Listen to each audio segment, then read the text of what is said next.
A chemical equation describes what happens in a chemical reaction.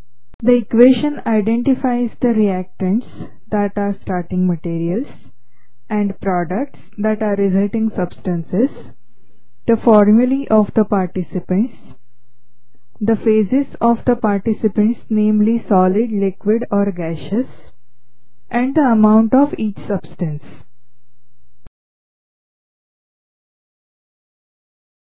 Balancing a chemical equation refers to establishing the mathematical relationship between the quantity of reactants and products.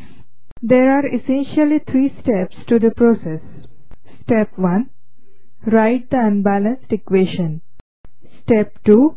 Balance the equation. Step 3. Indicate the states of matter of the reactants and products. Let us discuss these steps in detail. Step 1. Write the unbalanced equation. We cannot write a reaction until we know what is it going to form. To write unbalanced equation, we must know reactants and products in the chemical reaction. Chemical formulae of reactants are listed on the left-hand side of the equation. Products are listed on the right-hand side of the equation. Reactants and products are separated by putting an arrow between them to show the direction of the reaction. Reactions at equilibrium will have arrows facing both directions. Step 2. Balance the equation. Draw boxes around all the chemical formulae. You are drawing those boxes so that you will be sure not to mess around with the formulae to balance the equation. Make an element inventory.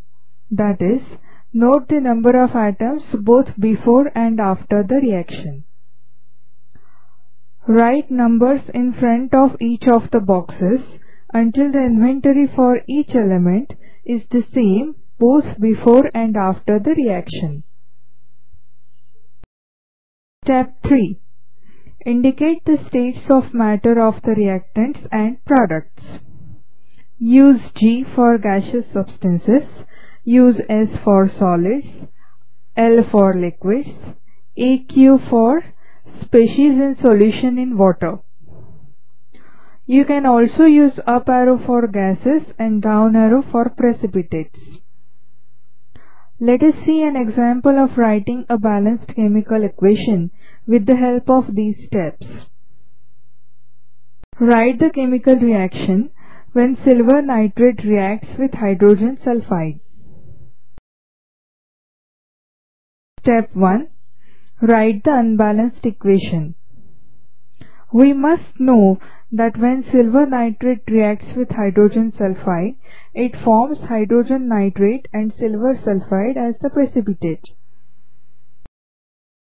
Let us write reactants, that is silver nitrate and hydrogen sulfide, on the left hand side. Write the products, that are hydrogen nitrate and silver sulfide, on the right hand side. Separate the reactants and products by putting an arrow between them to indicate the direction of the reaction. Step 2. Balance the equation. Draw boxes around all the chemical formulae.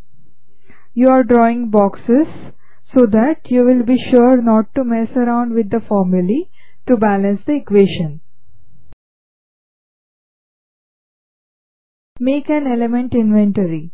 That is, note the number of atoms both before and after the reaction. On the reactant side, Ag has 1 atom, N has 1 atom.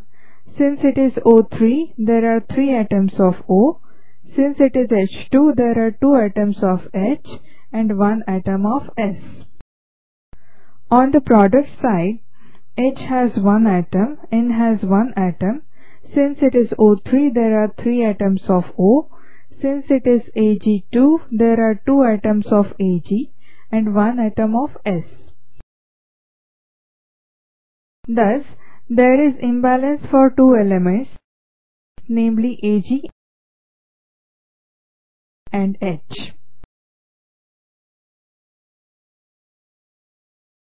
Let us try to balance Ag first. Since there are 2 atoms of silver after the reaction, let us put 2 before AgNO3. Since we have 2 molecules of AgNO3, we have 2 atoms of Ag, 2 atoms of N, and 6 atoms of O. If we compare the number of atoms for each element, we see that there are 2 atoms of N in the reactants and 1 atom of N in the products. Similarly, there are 6 atoms of O in reactants and 3 atoms of O in products. Also, there are 2 atoms of H in reactants and 1 atom of H in products. All other elements have equal number of atoms in reactants and products. Thus, there is imbalance for 3 elements, namely N, O, and H.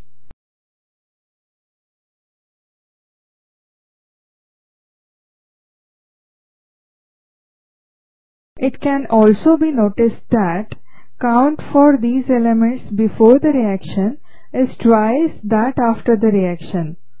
Hence, let us put 2 before HNO3. Let us again make an element inventory, that is, note the number of atoms both before and after the reaction. It is seen that all the elements have equal number of atoms in reactants and products.